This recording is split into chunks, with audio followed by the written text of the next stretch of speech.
Going into the playoffs, a lot of people had the question on if Jalen Williams could be the number 2 option on a championship level team. So far in the first round, he's averaging 23 points per game while shooting 65% from 2, which is the best in the playoffs in that time frame. If you look at one of the most commonly used impact metrics, estimated plus minus or EPM, Jalen ranks inside the top 10, coming in at 9th at plus 3.9. When looking back at the film, the number one thing I realized is how smooth he looks in a pick and roll compared to last year. On this play, he comes off the screen and snakes the pick and roll inside and gets deep in the paint to shoot this mid-range over the top of his defender. Something you'll recognize in all these clips is how well he's at getting the defender behind his back or by his hip, a low gabber into a floater right here. Here you can see Jalen combining his pace with contact, slowing down the ball, then using contrast as a launching pad to get his mid-range shot off in momentum.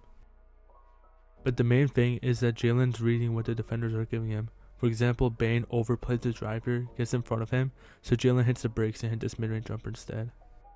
So far in the playoffs, Jalen Williams is shooting 61.5% on all mid-range jumpers, which ranks number 1 in the league among all players who have taken over 3 shots a game.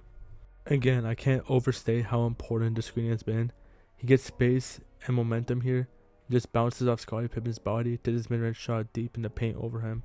And Jalen was able to get to the rim a few times in a pick and roll this series, using some Gortat screens or using some manipulation on these drives.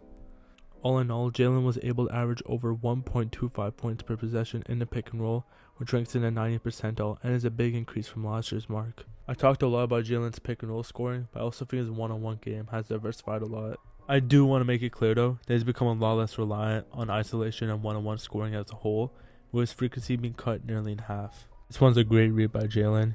He drives left and recognizes that Bane's digging, so he immediately cuts back to the rim for an easy dunk. A minute later, Jalen gets a similar result coming off a different read.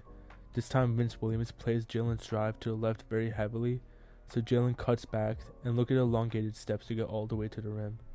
This play represents what Jalen's always had in his elite touch. Gets the ball, quick change of direction, beats the dig by Scottie Pippen, and that's an insane floater to make.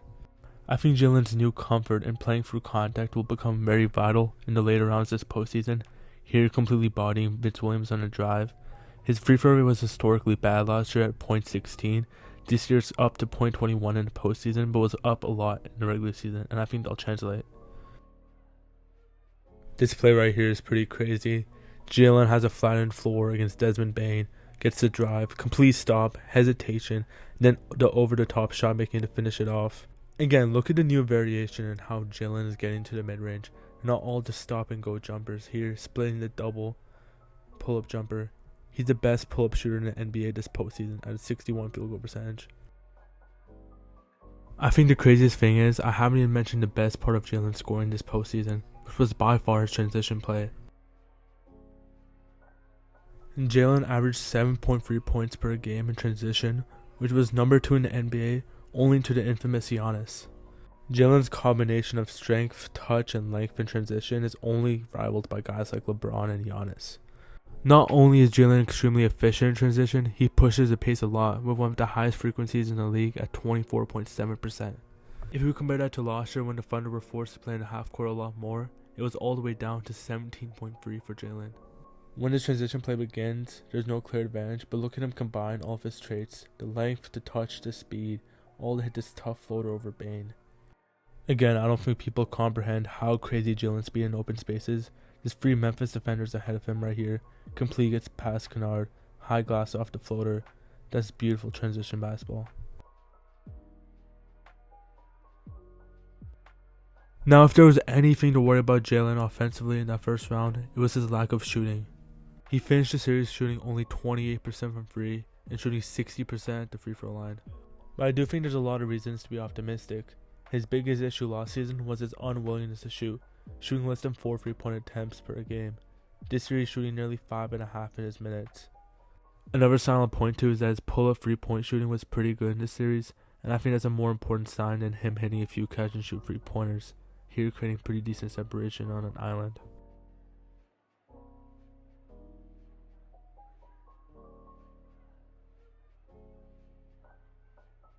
As a playmaker, Jalen's pretty textbook, but I think his efficiency there is pretty undervalued. This series, he averaged over 5.5 assists in comparison to only 1.5 turnovers per game. Between him and Shea, you have two ball handlers who just don't turn the ball over a lot and score at a very high rate. Jalen and Hartenstein's chemistry this series really popped out. Here, Jalen jails pick and roll, Hartenstein spaces out, a bit outside the restricted area, make sure he can get a floater off at Edie. This does not look like a high IQ play in real time, but here Jalen beats this guy off the dribble, gets Edie to jump in the air, and gets Hartenstein a wide open floater. That's high level stuff from Jalen. A lot of the stuff Jalen creates is because of the defenses that they're running against him. Here Edie's completely selling out for the drive, so Jalen just gets a wide open free for his teammate. This one's a miscommunication, but it's because Jaren is selling out for the drive on Jalen because he does not want him to get momentum, so eventually just gets Chet a wide open free in the top of the key. This one's kind of funny. Almost the entire Memphis defense is involved on Jalen at some point. Scotty dies on the screen. Edie steps up. Jaren tags over, and then Aldama helps off, giving Isaiah Joe a wide open free in the corner to end the possession. Jalen Williams was a defensive monster all year, and it wasn't any different in this series. When Bane comes up the screen, Jalen's sitting in help, waiting for the pass. He loses jaw for a second, but look at his hands extend to still get a hand on the ball, force a turnover, which eventually lead to transition points. Similar situation here, Bane gets the ball off the rebound, and Jalen automatically realizes there's only one place the ball can go, jumps the pass, and gets obviously another transition finish. I mean, this one's just a freakish play. Bane gets the ball pretty high to Edie. Jalen somehow, with that 7'3" wingspan, gets to the ball, forces another turnover. Initially, this play can be mistaken as an unforced error, but look how Jalen digs here and forces Aldama to pick up his feet, completely losing his footwork, and there's another turnover forced by Jalen indirectly.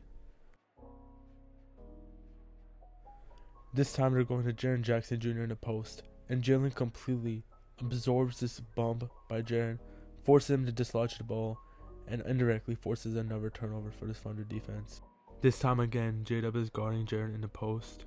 J-Dub takes the first bump, misses the swipe, loses balance, and he still gets all the way up there at the apex to get this block on 6'11" Jaren Jackson Jr.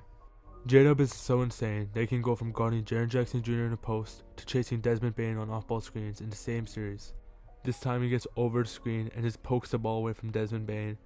And guess what? It leads to another transition bucket for J-Dub.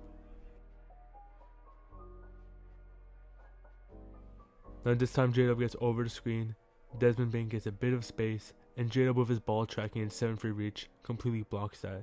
A player having this level of movement and length and verticality is not normal. As a whole, the first round of the playoffs was an insane success for Jalen Williams. The 2-point scoring, the defensive versatility, the calm playmaking, it all led to him being one of the most impactful players in the first round. And it should have Thunder fans feeling confident going into round 2 against the Clippers or Nuggets. If you guys enjoyed this type of video, please subscribe and like the video. Please let me know any suggestions you have, any questions you have Thunder related. I'll be happy to answer them. Appreciate y'all for listening if you guys still are. Thank you.